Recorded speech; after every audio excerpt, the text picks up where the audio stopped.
Sejam muito bem-vindos ao espaço formativo da Diretoria de Ensino da região de Itapecerica da Serra.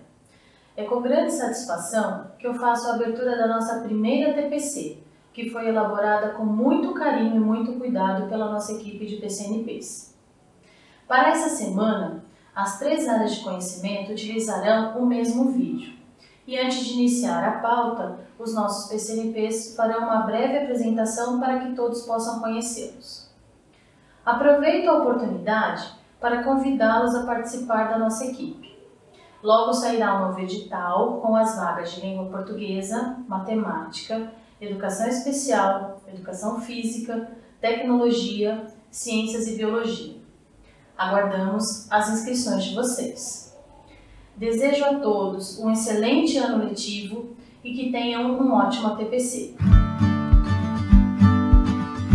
Olá, colegas professores.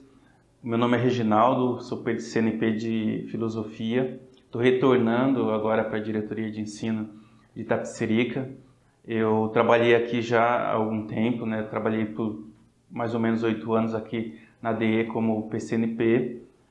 Em final de 2014 eu saí da DE, voltei para a sala de aula, fiquei até esse ano, no início desse ano.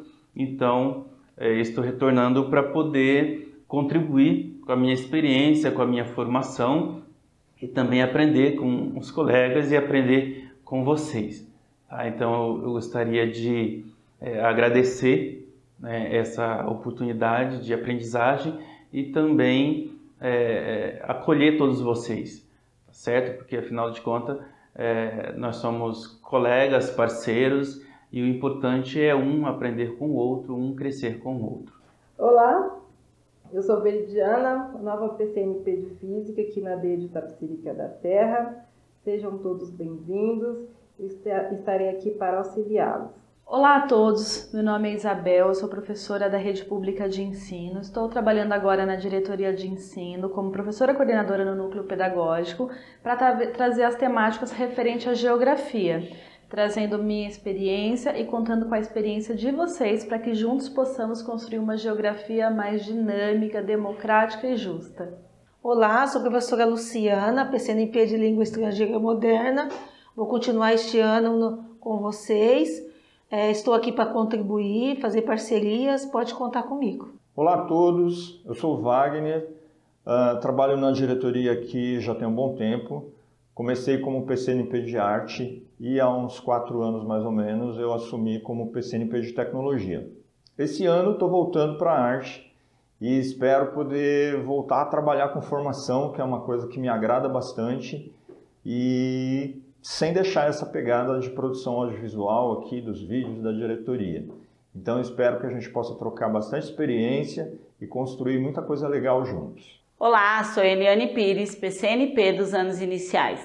Estamos aqui na Diretoria de Itapecerica da Serra para trabalharmos na formação dos nossos professores dos anos iniciais. Contem sempre comigo. Um grande abraço. Olá, eu sou Jéssica Matos, sou PCNP dos anos iniciais. Estou aqui para contribuir no que for preciso para a melhoria da educação. Pode contar comigo. Olá, eu sou Mara, PCNP dos anos iniciais. Trabalho com a formação continuada dos professores. Espero poder contribuir com vocês no desenvolvimento das habilidades e lá na escola poder auxiliar cada vez mais os nossos alunos. Muito obrigada. Bom dia a todos, sou Flávia Holanda, PCNP, responsável por programas e projetos da pasta na Diretoria Regional de Itapecerica da Serra. Estarei sempre à disposição nas questões dos POCs, os professores articuladores, Conviva São Paulo e Placom. Sejam todos bem-vindos a este ATPC. Olá, seja bem-vindo à nossa primeira formação de ATPC deste ano.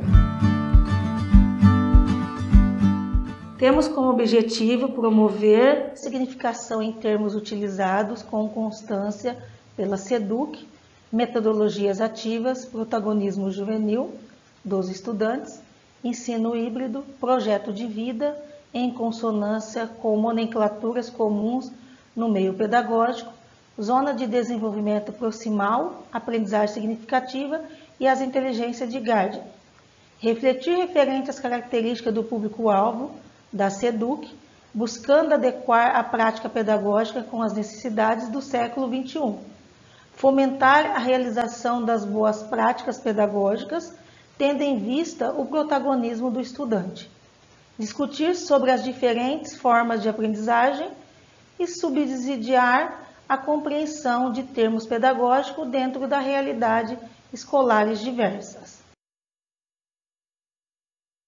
Utilizaremos como palavra-chave situação-problema, professor mediador, metodologias ativas, ensino híbrido, protagonismo juvenil, projeto de vida.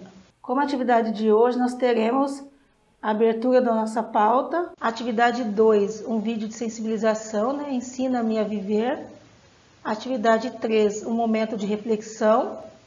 Atividade 4, a importância de trabalhar o protagonismo do estudante, tendo em vista aí as necessidades do século XXI. Atividade 5, apresentação das metodologias ativas. Atividade 6, iremos falar sobre a teoria da aprendizagem significativa.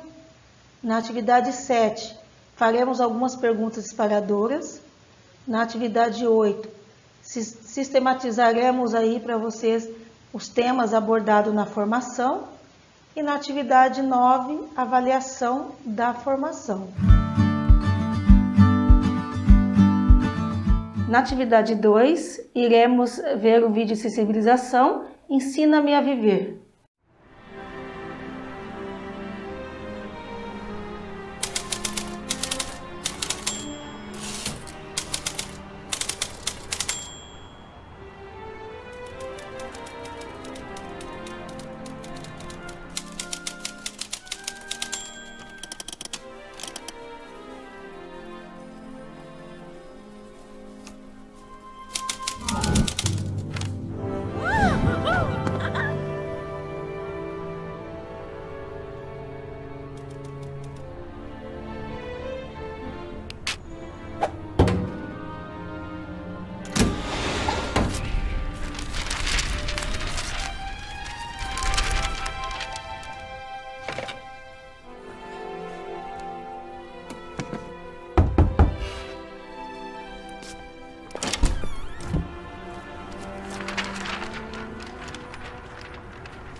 Espero que vocês tenham gostado do vídeo e agora iremos passar para a atividade 3.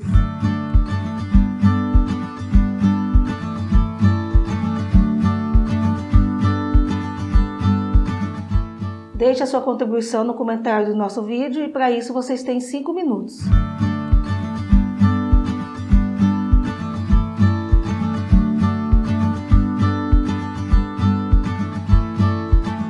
Obrigada pela contribuição que vocês deixaram para a nossa formação e agora iremos para a atividade 4. Nós iremos falar agora, sobre a importância de trabalhar o protagonismo juvenil, tendo em vista aí a tendência para o século XXI. Iremos retomar uma discussão que tem sido constante, a abordagem que é o protagonismo juvenil. Trabalhar com o protagonismo juvenil dos nossos estudantes primeiramente, nós entendermos as transformações, de um modo geral e adaptar a uma realidade que é a realidade atual de hoje. Para que o protagonismo ele aconteça, nós devemos criar espaço para que os nossos estudantes, diante de uma situação real, eles possam posicionar e transformar a realidade em que eles vivem, e que isso seja algo significativo para a vida deles.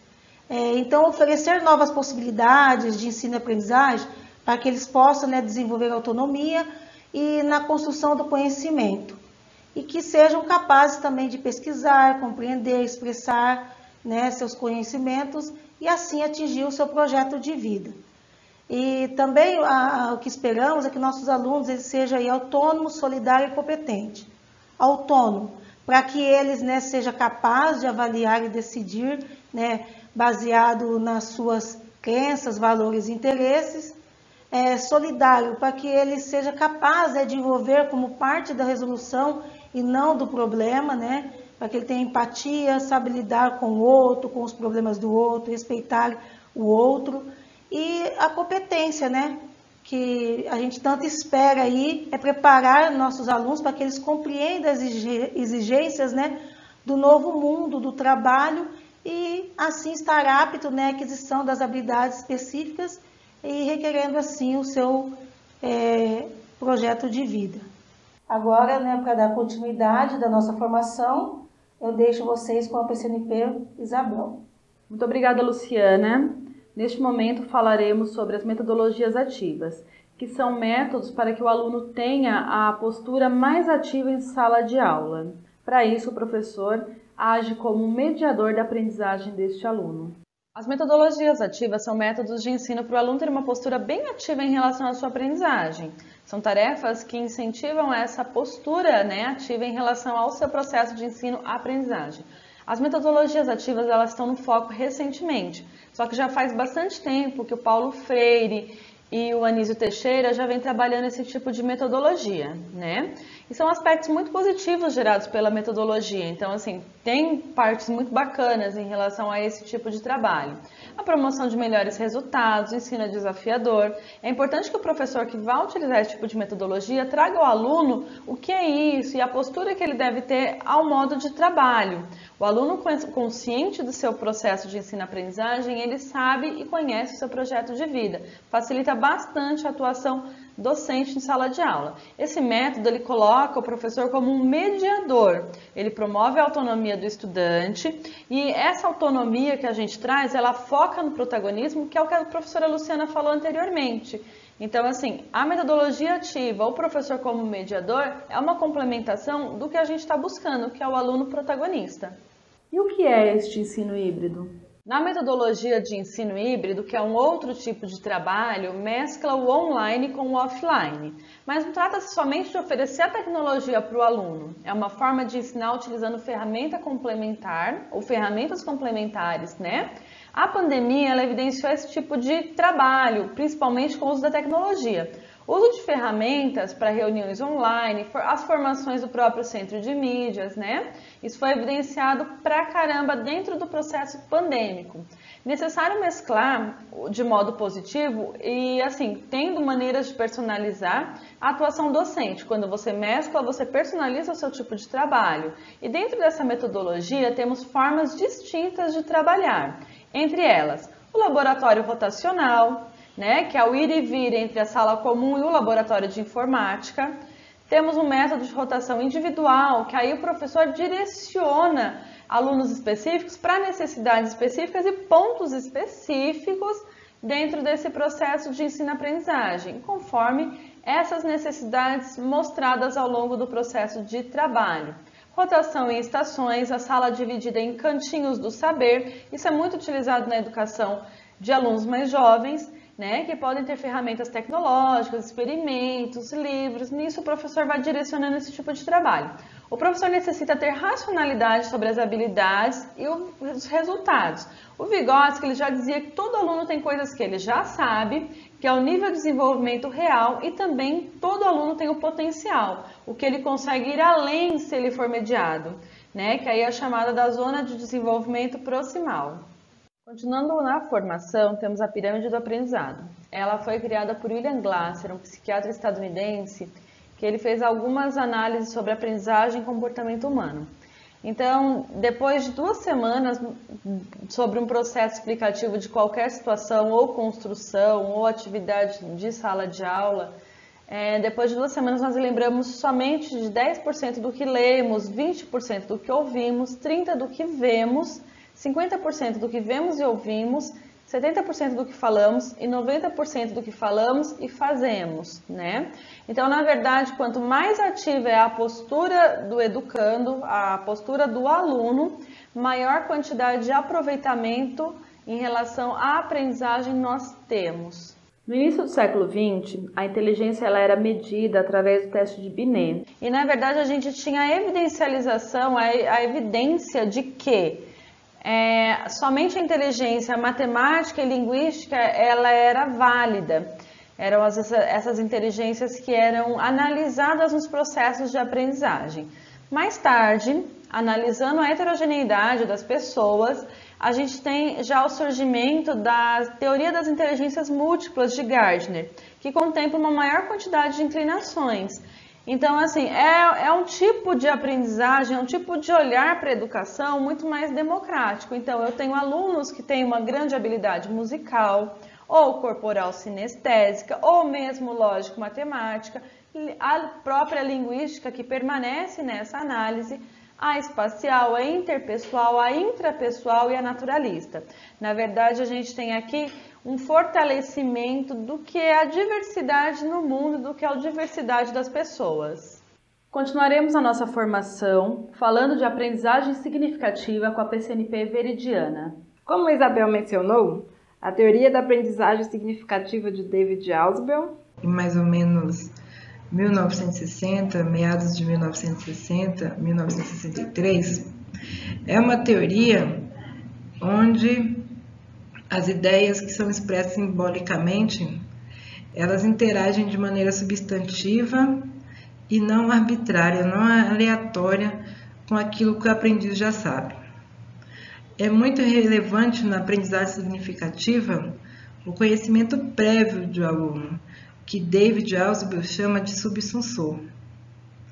É importante dizer que a aprendizagem significativa se caracteriza pela interação entre os conhecimentos prévios, os subsunsores, e conhecimentos novos, e que essa interação é não literal, ela não é feita de qualquer jeito, e não arbitrária, né?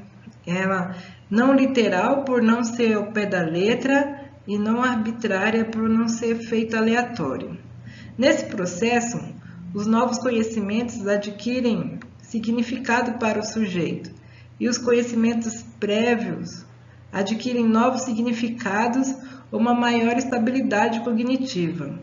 A aprendizagem significativa subordinada e superordenada. Ela é subordinada porque ela depende dos conhecimentos prévios do aluno e ela é superordenada porque os subsunsores vão se relacionando e ganhando novos significados a partir daquilo que o aluno já sabia. Então, a estrutura cognitiva, considerada uma estrutura de subsunsores interrelacionados, vão se organizando de forma dinâmica e caracterizado por 2 processos principais, que é a diferenciação progressiva e a reconciliação integradora. A diferenciação progressiva é o fato dele pegar aquele subsunsor e conseguir diferenciando esse subsensor a partir do conhecimento novo. E a reconciliação é quando ele tem esse subsensor e consegue reconciliar com o novo conhecimento adquirido. O conhecimento prévio, que os nossos subsensores, por David Alsop, assim, dito, na visão dele, é a variável mais importante na teoria da aprendizagem significativa. E não significa dizer que esse subsensor é uma variável facilitadora. Ela é, sim, o ponto de partida do trabalho. Na aprendizagem significativa, existem condições primordiais para que ela exista.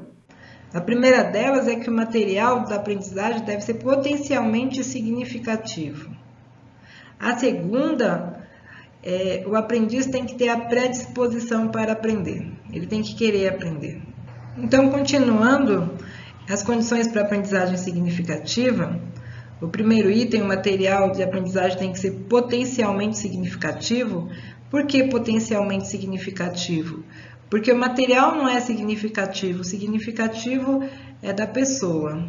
Então, ele vai ser potencialmente significativo. E aí, o material de aprendizagem, basicamente, ele tem que ser coerente com o novo conhecimento e com o conhecimento que o aluno já tem. Então, ele pode ser de tipos variados, como livros, aulas, aplicativos, vídeos, e algo que tenha sentido lógico para o aluno. O aprendiz tenha uma estrutura cognitiva das ideias âncoras relevantes com as quais esse material possa ser relacionado. E a segunda condição para que exista a aprendizagem significativa é que o aluno tem que querer aprender. Às vezes, a gente pode até dar uma motivação para ele. E uma simples motivação pode ser o fato de ele querer ir bem numa prova, por exemplo. As unidades de ensino potencialmente significativa, UEPs. O que são as UEPs? As UEPs são sequências didáticas baseadas na teoria da aprendizagem significativa e propostas por Marco Antônio Moreira, uma referência nacional no estudo da aprendizagem significativa. Essas sequências didáticas são baseadas em 8 passos estruturais. O primeiro passo na criação e elaboração de uma sequência didática baseada na aprendizagem significativa proposta por Moreira é a definição do tema que vai ser abordado, os conceitos.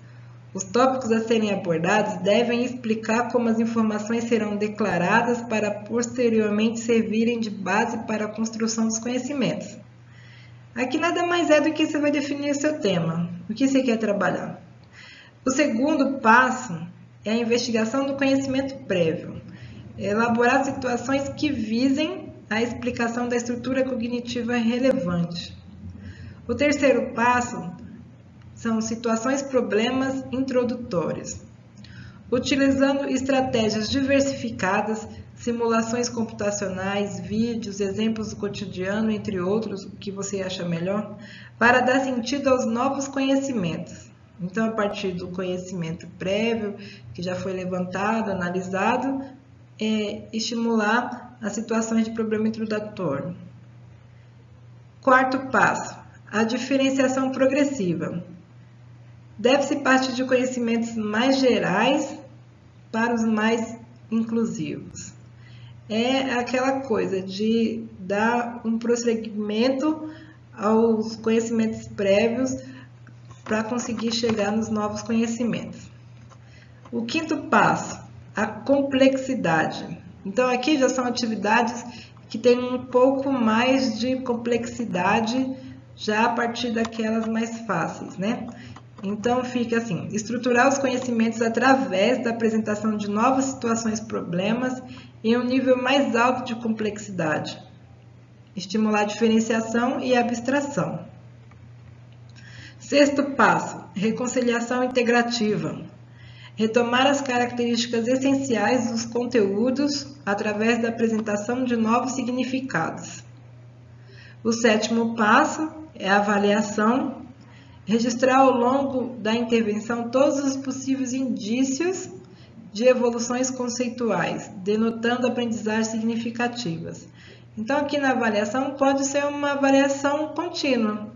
Como a aprendizagem significativa depende, basicamente, do fato do aluno querer aprender, daqui já serve observar o interesse do aluno na atividade proposta e durante a aplicação da sequência didática. O 8º passo é a efetividade. É a verificação de êxito na implementação da UEPs através da avaliação de desempenho dos alunos, denotada através da análise da progressiva evolução do campo conceitual, enfatizando evidências contínuas e não em comportamentos finais. Então, esse 8º passo aqui é a avaliação da sua sequência didática. É aqui onde a gente vai ver se houve aprendizagem significativa ou não.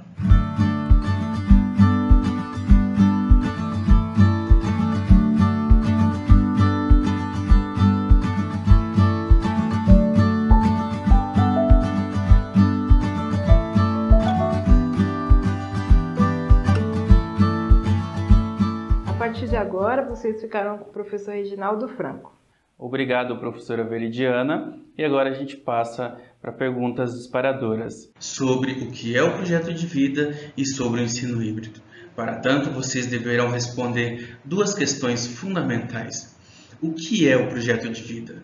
E a segunda questão é: em que o ensino híbrido pode contribuir para o protagonismo do aluno, assim como para a produção do seu projeto de vida? Convido vocês a deixarem aqui embaixo no vídeo os seus comentários a respeito dessas perguntas disparadoras e para isso vocês terão 5 minutos.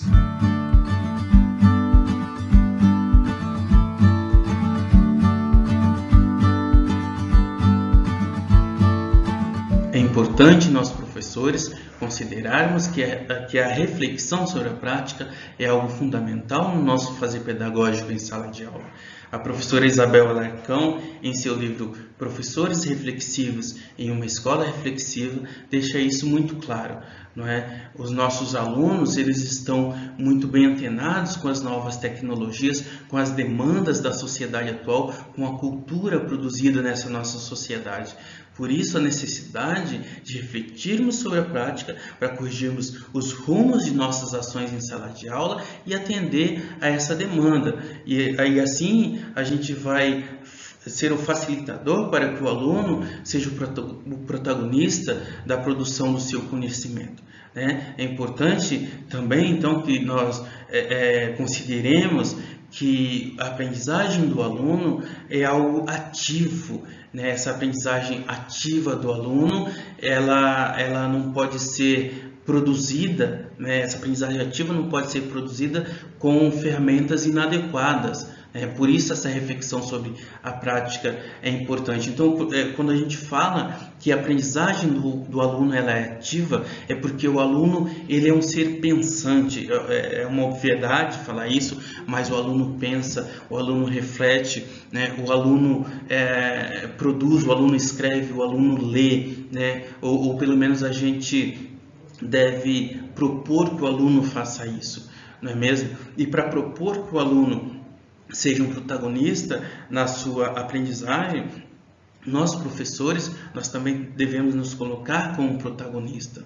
Então, o aluno ser protagonista não é antagônico ao fato de o professor ser protagonista. Então, o professor também deve sim ser protagonista à medida que ele busca novas ferramentas, novas metodologias para poder ensinar, para poder promover uma aprendizagem significativa no aluno. Então, o professor também é protagonista, o professor é um professor pesquisador, é um professor que reflete sobre a sua prática, é um professor que produz conhecimento, não é? Então, essas metodologias que o professor busca para poder ensinar com qualidade, nós chamamos de metodologias ativas, não é mesmo? E hoje nós temos uma demanda bastante importante no nosso fazer na escola, por conta dessa pandemia toda que nós vivemos, nos leva a buscar uma nova modalidade de curso, né, que é o ensino híbrido. Então, o ensino híbrido é uma nova modalidade de curso que é uma faca de dois gumes, né?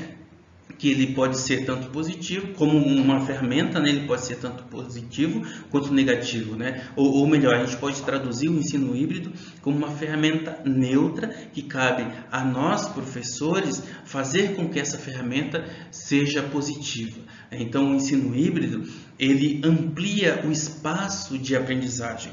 Ou seja, o aluno, ele estuda em sala de aula, mas chegando em casa, ele vai ampliar esse espaço de aprendizagem, não é? Ele vai aprofundar aquilo que ele estudou na sala de aula, ele vai ampliar aquilo que ele estudou em sala de aula. Então, nós como professores, nós vamos ter que trabalhar com essa nova ferramenta, não é mesmo?